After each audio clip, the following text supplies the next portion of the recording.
Pimpinan DPR siap mundur jika gagal mengesahkan rancangan undang-undang perampasan aset sampai batas waktu yang dijanjikan, yakni 15 Desember 2026. Seberapa kuat DPR akan menepati janji ini dan sejauh mana pengesahan RUU perampasan aset akan menjawab keresahan masyarakat untuk memberantas korupsi?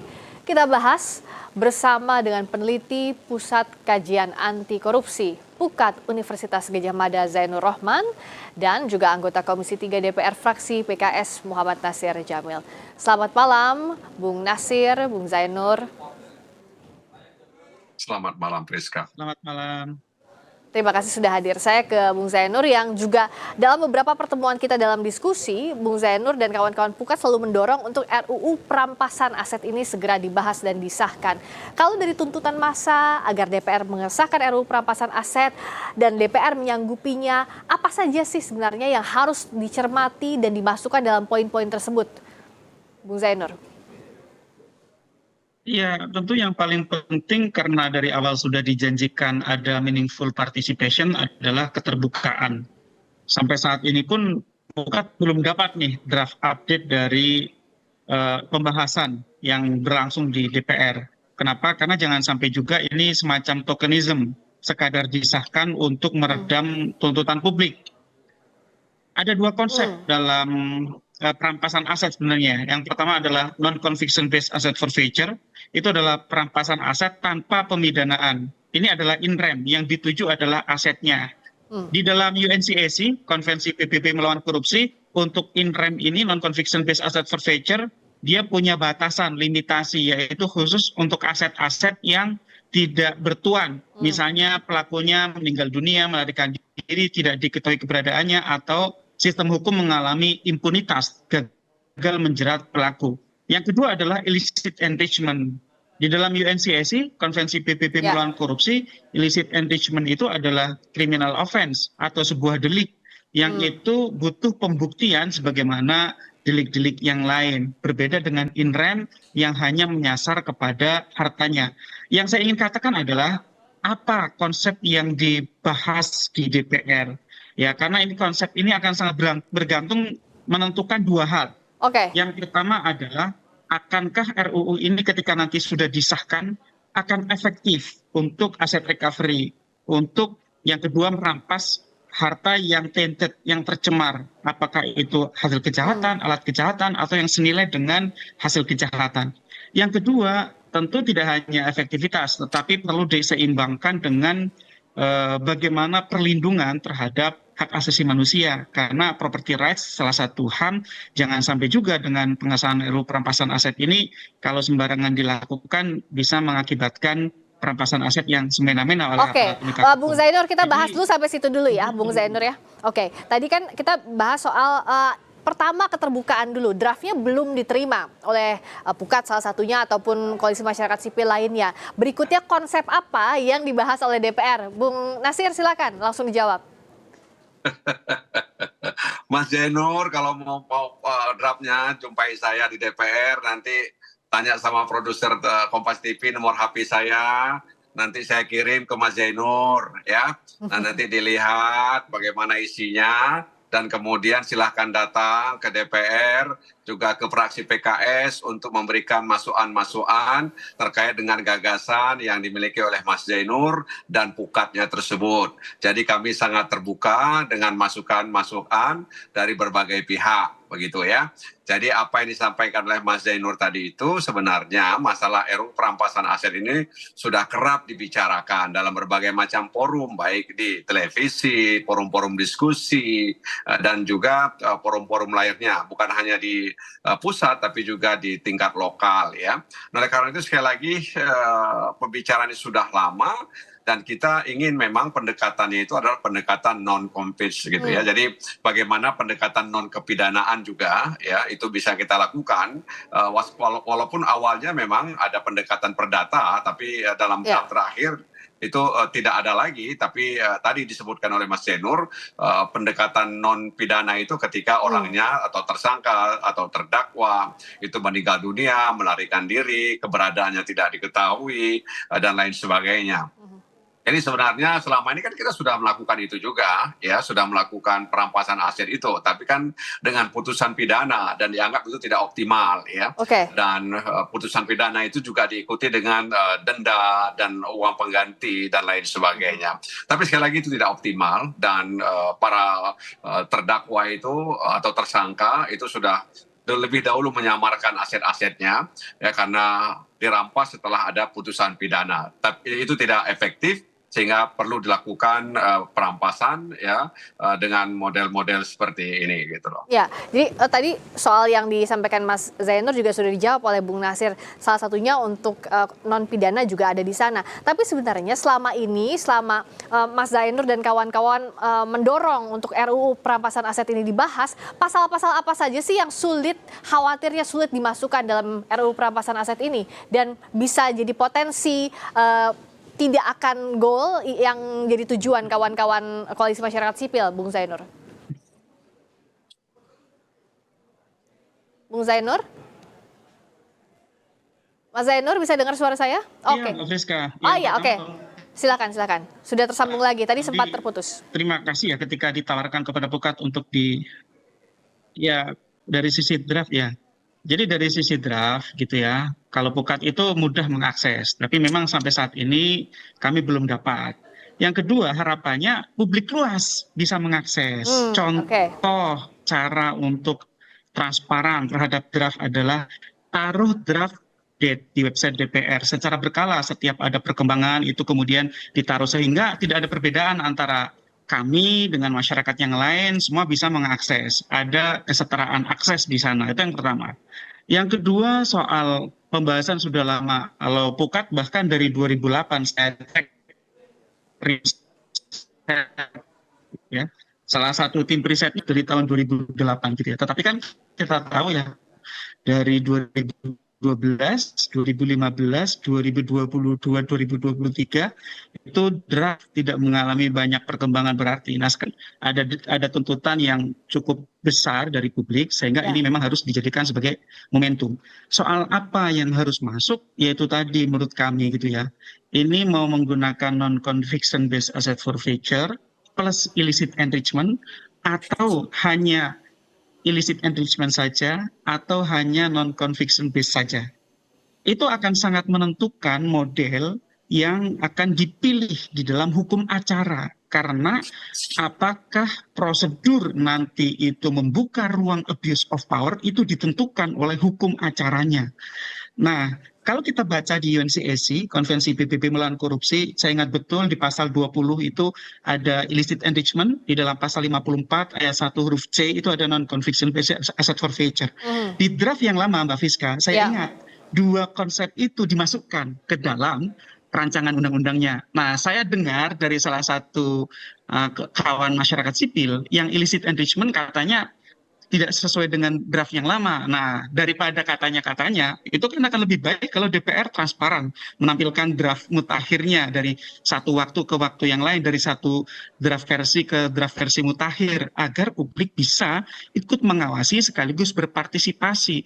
Publik intinya cuma dua itu kan. Yang pertama adalah agar RUU-nya bisa efektif sehingga berkontribusi untuk pemberantasan korupsi dan tindak pidana yang lain. Yang kedua itu juga diseimbangkan dengan pelindungan property rights agar tidak semena-mena. Nanti jangan sampai perampasan aset ini menjadi ladang korupsi baru bagi APH begitu kan, sehingga biasanya di situ sangat butuh apa yang disebut sebagai judicial scrutiny itu ya, pengawasan peradilan melalui izin segala macam bentuk upaya paksa. Nah, daripada kita debat buta kan lebih baik kita debat draft gitu ya, draftnya yang mana gitu.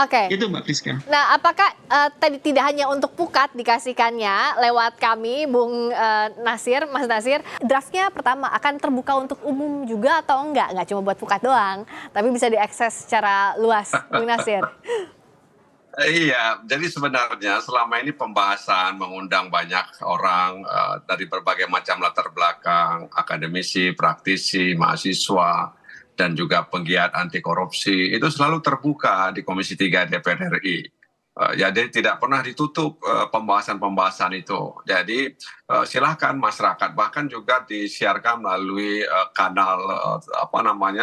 kanal-kanal media sosial dan juga televisi yang dikelola oleh DPR RI.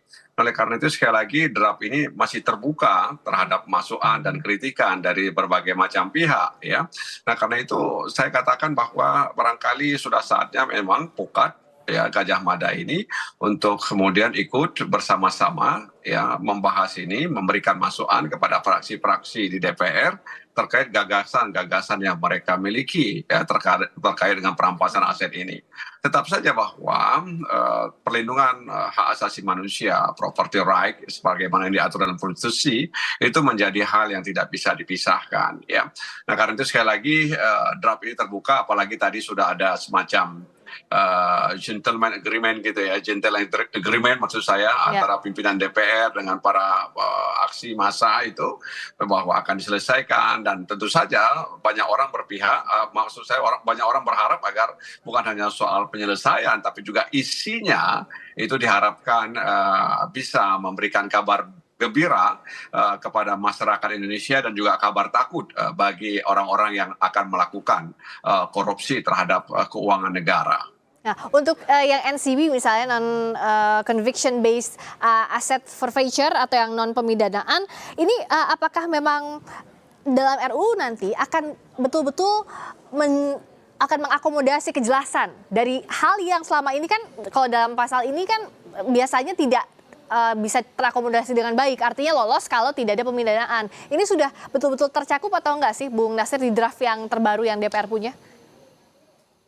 Iya, jadi memang sudah dimasukkan, sudah diatur, tapi mungkin sebahagian orang atau sebahagian praktisi dan juga akademisi menilai itu belum cukup ya.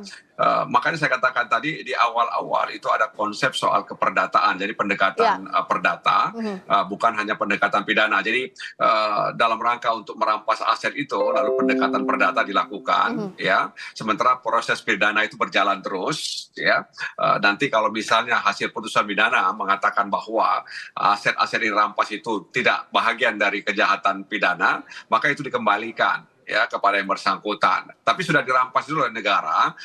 Kenapa? Dikhawatirkan itu kemudian dibawa lari ya, kalau disamarkan ya, kemudian dialih tangankan dan sebagainya. Meskipun memang nanti ada badan ya seperti yang selama ini melakukan penelusuran, penyitaan, pemblokkiran ya. Nah, oleh karena itu sekali lagi mungkin ini masih menjadi draft yang belum matang. Nah, karena itu memang kita coba nanti lakukan simulasi seperti apa itu, sehingga sekali lagi kami katakan bahwa kita berharap ini benar-benar bisa menjadi kabar gembira bagi masyarakat Indonesia, karena keputusasaan masyarakat Indonesia terkait dengan kasus-kasus korupsi yang terus terjadi yang melibatkan pejabat negara, kepala daerah yang selama ini kita lihat, kita baca, kita dengar begitu. Baik, nah Bung Zainer, kalau tadi pimpinan DPR bilang siap mundur kalau 15 Desember nggak ketok palu nih soal RUU perampasan aset. Tapi apa yang jadi concernnya Pukat agar tidak terburu-buru pembahasannya, meaningful public participation juga ada di sana, partisipasi publik juga bisa terakomodasi, nggak kejar target aja. Iya, maka harus alokasi sumber daya yang cukup, khususnya dari sisi perhatian, dari sisi waktu, dari DPR. Kenapa kalau hanya mengejar akhir Desember disahkan, ya nanti barang seperti apapun karena sudah Desember akan disahkan, takutnya seperti itu gitu kan. Nah yang kedua adalah sebenarnya di dalam sistem hukum Indonesia itu kalau kita cek di dalam pasal 18 Undang-Undang Tipikor, di sana sudah ada soal aset recovery, di dalam pasal 32, 33, 34, di sana sudah ada mekanisme perdata untuk aset recovery ketika pelaku baik status tersangka maupun terdakwa itu meninggal dunia atau melarikan diri. Tetapi yang tidak efektif adalah sistem pembuktiannya. Nah, saya khawatir nanti akan ada mismatch antara ekspektasi publik yang sangat tinggi dengan realitas RUU perampasan aset itu sendiri. Bahwa RUU perampasan aset itu nature-nya itu memiliki keterbatasan. Kalau non-conviction base, dia tidak bisa untuk semua harta benda. Kami beri penjelasan sederhana misalnya begini, Mbak Friska.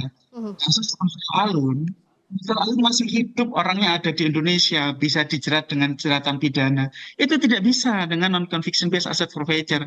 Nah ini publik juga salah paham, memahami bahwa kalau non-conviction based itu bisa digunakan untuk menjerat harta-harta pejabat. Yang bisa adalah illicit enrichment. Ya, tapi illicit enrichment mekanisme itu adalah prosedur pidana, dia adalah criminal offense sebagaimana diatur dalam pasal 20 UNCAC.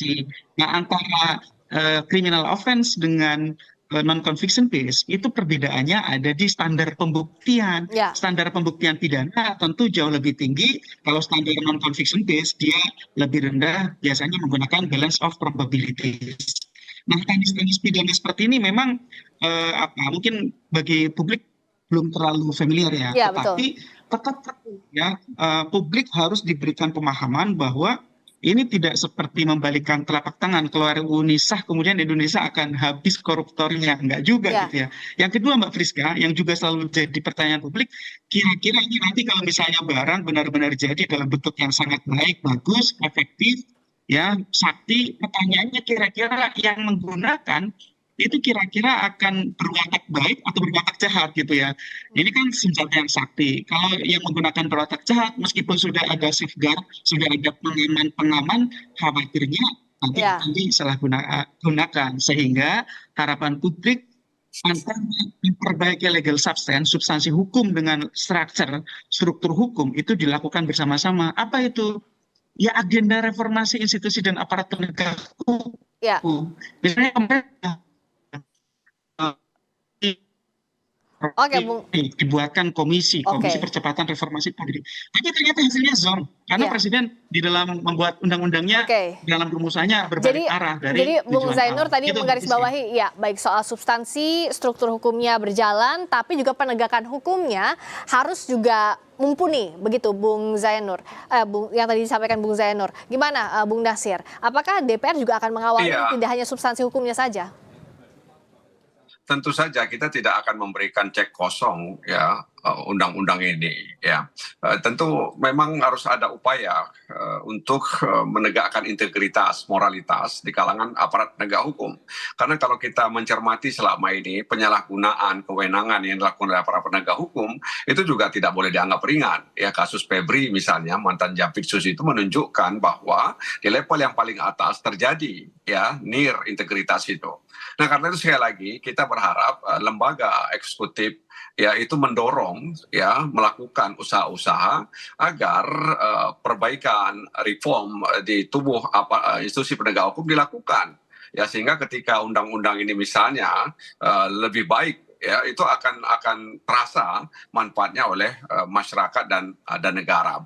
Jadi sekali lagi kita juga ingin agar institusi penegak hukum membenahi dirinya ya, membenahi lingkungannya agar kemudian tadi itu jangan sampai kemudian undang-undang ini digunakan untuk kepentingan di luar penegakan hukum. Apalagi misalnya sampai menyasar misalnya rumor yang berkembang ini lawan-lawan politik harus disasar dengan ini, Ya. apalagi kalau misalnya pengawasannya lemah ya, kemudian badan atau orang-orang yang mengisi badan ini juga dipertanyakan Ya. kapasitasnya, integritasnya begitu. Jadi ini juga soal-soal yang harus dijawab ke depan terkait dengan rancangan undang-undang ini. Nah, selama ini kan kita tahu Ya. bahwa Badan Pemulihan Aset itu ada di Kejaksaan Agung. Nah, sekarang nanti apakah akan dipisahkan satu badan tersendiri atau seperti apa? Nah, karena itu masukan dari Pukat sangat diharapkan ya, sehingga Ya. kemudian ini bisa akan berjalan, kemudian isinya juga akan lebih baik ke depan. Transparansi jadi pintu masuk untuk pembahasan RUU perampasan aset ini bisa mengakomodasi terutama kepentingan publik dalam regulasi yang sebenarnya sudah ditunggu sejak lama. Terima kasih Bung Nasir Jamil, Muhammad Nasir Jamil, anggota Komisi 3 DPR fraksi PKS. Terima kasih juga Bung Zainur Rahman, peneliti Pukat UGM. Selamat malam.